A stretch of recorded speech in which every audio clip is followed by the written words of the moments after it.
Okay. Pero may tanong din siya. Pero itong unang tanong ko, do you cook? Yes naman. Do you do groceries? I do naman. Okay. 500 pesos daw yung Noche Buena. My goodness! Sabi ko na nga ba itatanong. Kasha pa daw yun. Sinabi ni Luis sa akin kagabi, alam mo itatanong yan. Kasi lahat tinatanong. Alam mo, honestly for me, no. Hindi na talaga. Talagang mas lalo na yung bilihin ngayon. Mataas na talaga. And I kind of disagree talaga. Actually, no, not kind of. I disagree. Kasi ako ang expenses sa bahay eh. So pag nakikita ko talaga, ngayon na pala kamahal yung prutas at saka yung karne. So sabi ko, hala, ang hirap na rin talaga. Kung 500, I don't think talaga kasha yun.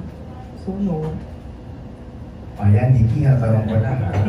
Ikaw lang. The same. Siya na kasi nag-handle ng expenses eh. At kahit ako, you wanna believe na we're already very blessed. Thank you. In terms of yung kinikita natin.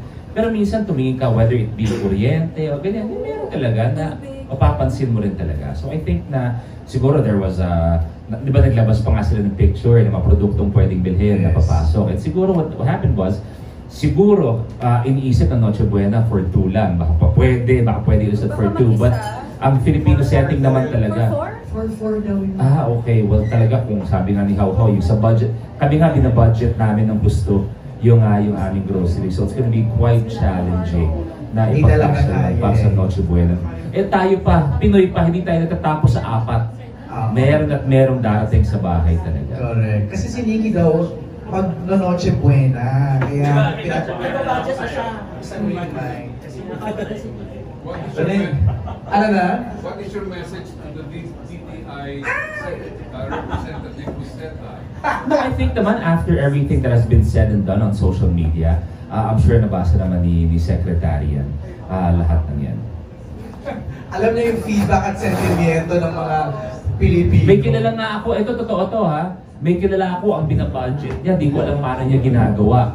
Kasi di ko na alam, ang budget ng Noche Buena, 150,000. Okay. 3 lang sila.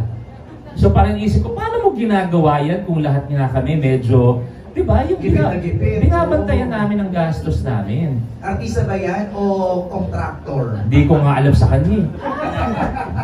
Okay, yes. Ex-best friend. Ay, yun na. That's a clue. Nikki, I'll ask my real question. Of course, a lot of things happened sa inyo this 2025. So, of course, everybody wanted to know, how do you describe your 2025 as a couple? And how do you see your 2026 looking like? Very challenging, yung 2025. But you know, it's also a year of growth. We've grown together. And in fairness naman, akala ko yun na yun eh. Na ano na tayo, okay na tayo. But you know, it's true, there's always room for growth. And I could say na this year really taught us a lot. And nahanap talaga namin at nakilala namin talaga ng gusto ang isa't isa at ang mga sarili namin. So, you know, if 2025 was a challenging year and a year of growth, I would like to believe, and I'm also praying, that 2026 will be a year full of peace and more of like, sana growth pa rin, yes, but more of lightness.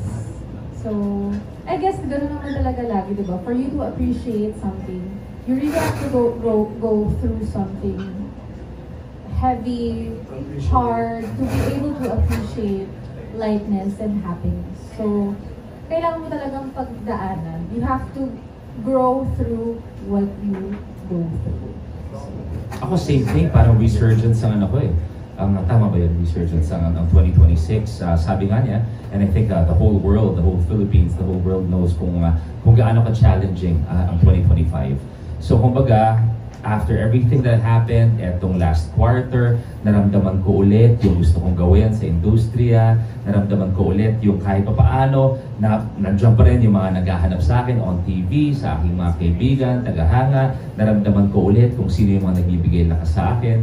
So that's why this 2026, laban talaga. Sabi ko nga, hindi ko na nga alam kung paano ipagkakasya lahat sa schedule ko, yung mga shows na gagawin ko, pero game na game ako dyan. And I add lang, sorry. Nakita ko kasi yung lowest point ni Luis. So now I'm just really happy. I'm really na nakikita ko ulit yung sigla sa kanya. Yung sparkle sa eyes niya, yung passion niya pagdating sa hosting. And sabi ko nga sa kanya, I'm glad you're back. Kasi parang talagang nawala yung, parang yun yung sinasabi niya kanina na parang nawala ako. Yung parang na-lost ako, sabi niya sa akin. So, ngayon nakikita ko siya, yun na nga sabi ni Kuya Jun na naglalaban ng mga shows niya. Parang it's such a blessing na nahanap mo ulit kung sino ka talaga, kung ano talaga yung gusto mong gawin. I'm just really happy for you. I love you. And of course, talking about blessings, tomorrow is your birthday. Yes. Happy birthday. Is there Lagi ko anything? nakakalimutan na birthday ko bukas. Is there anything else that you wish before the year ends that you'd like to happen or you'd like to achieve? Ano ba? Actually, parang feeling ko na-achieve ko na yung dapat kong ma-achieve this year. Sana tuloy-tuloy lang na masaya yung pamilya ko, healthy, good health, yung loved ones ko, the positivity.